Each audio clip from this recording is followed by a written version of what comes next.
Assalamu alaikum wa rahmatullahi ta'ala wa barakatuh. Bienvenue dans cette nouvelle vidéo pour continuer la correction des exercices d'immunologie. Et aujourd'hui, on va corriger un exercice extrait de l'examen national 2012, session de rattrapage.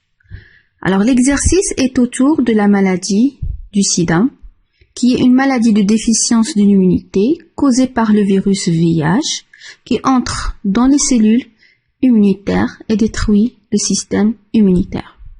Mais il y a des cas rares.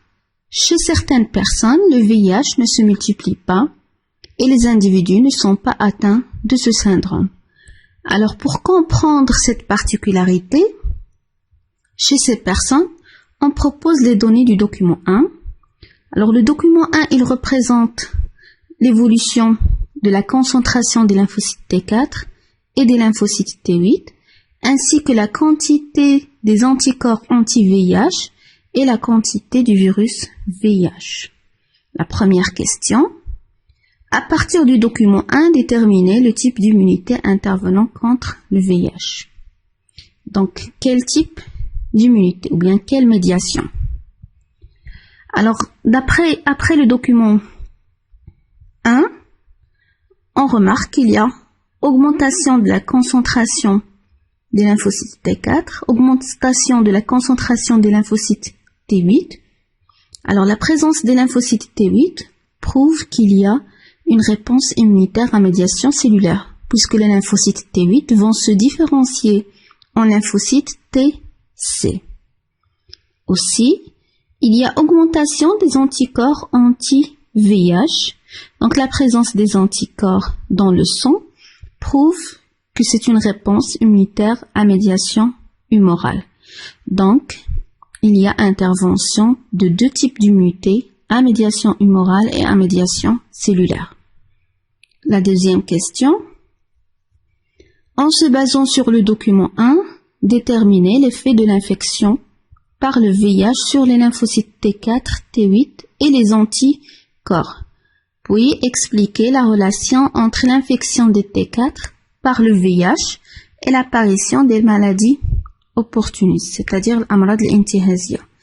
Donc on va commencer par la première partie de la question, l'effet de l'infection par le VIH sur les lymphocytes T4, T8 et les anticorps. Donc juste après l'infection par le VIH, on remarque qu'il y a augmentation de la concentration des lymphocytes T4, augmentation de la concentration des lymphocytes T8, ainsi qu'augmentation de la quantité des anticorps anti-VIH. Mais, quelques mois après, on remarque qu'il y a diminution de la concentration des lymphocytes T4 qui vont presque s'annuler.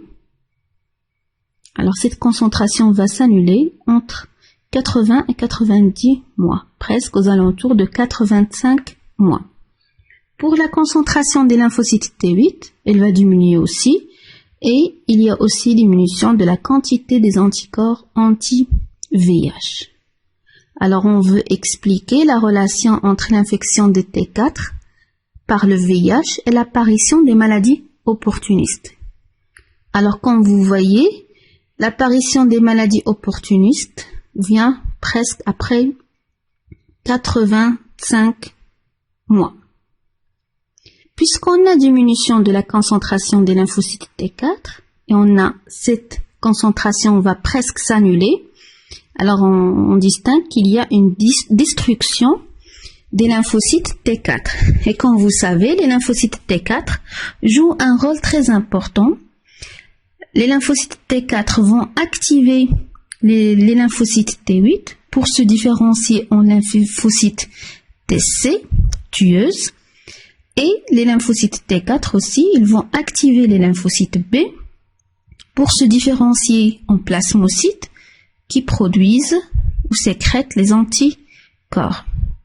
Donc, la destruction des lymphocytes T4 va annuler les réponses immunitaires à médiation cellulaire et à médiation humorale. Donc le système immunitaire va s'affaiblir et à ce moment-là, puisque le système immunitaire devient faible, il y aura apparition des maladies opportunistes, l'amrad al-intihaziyya, des cancers, des infections, des problèmes respiratoires, ainsi de suite. Alors vous avez la réponse écrite, vous pouvez arrêter la vidéo pour bien lire les réponses. Et on passe à la deuxième partie de l'exercice. Dans le cas normal, le VIH attaque les lymphocytes T4 selon les étapes représentées par la figure 1. Alors vous pouvez retourner à la vidéo du cours pour bien comprendre les étapes d'infection par le VIH. Alors la figure 2, elle représente le comportement du VIH vis-à-vis des lymphocytes T4 chez les personnes chez lesquelles le VIH ne se multiplie pas. Troisième question. À partir de la figure 1, déterminez le mécanisme d'attaque du VIH au T4 dans le cas normal.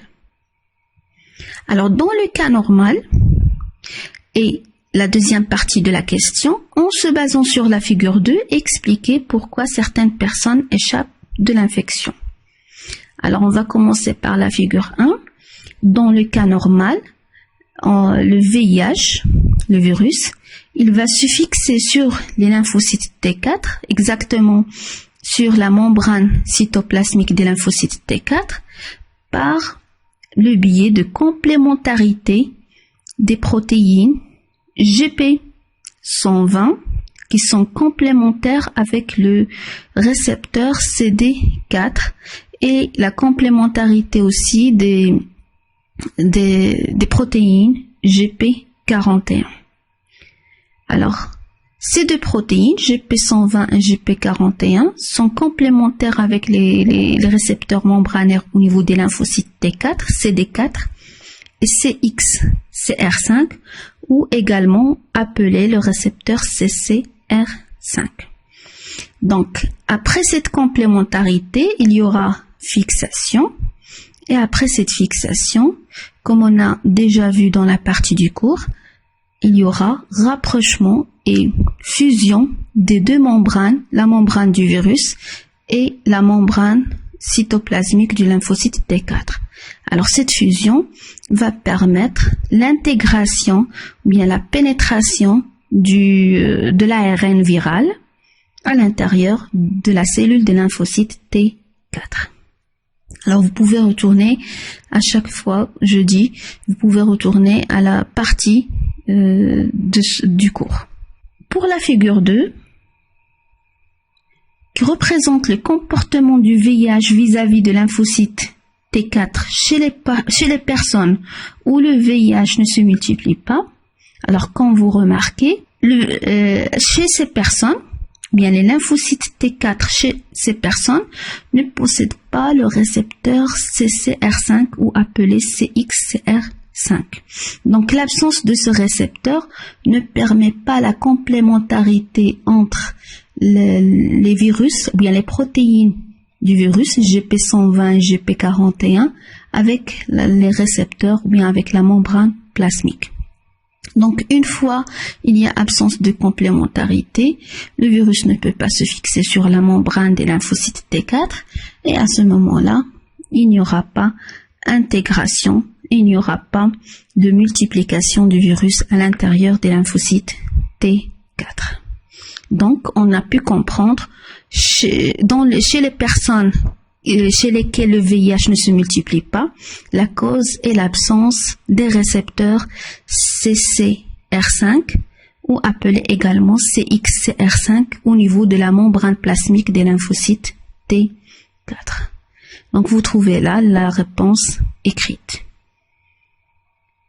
Je vous remercie pour votre attention et à la correction du prochain exercice.